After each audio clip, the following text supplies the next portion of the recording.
Let me show you an easy way to change the ringtone on your iPhone. You can always change your ringtone to the default free ringtones, or you can buy a song and add it as a ringtone. I'll show you how to do it.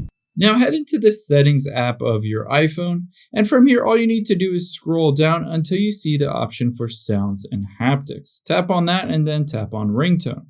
Now you can see all of the default ringtones. You can go through and listen to any of these and decide if you like those. You can also go down to classic and tap on that and choose a classic ringtone. The one that we've all heard before is marimba, and you can choose any of these other ones. Now keep in mind, you can also just go back, scroll up, and you can go to the tone store.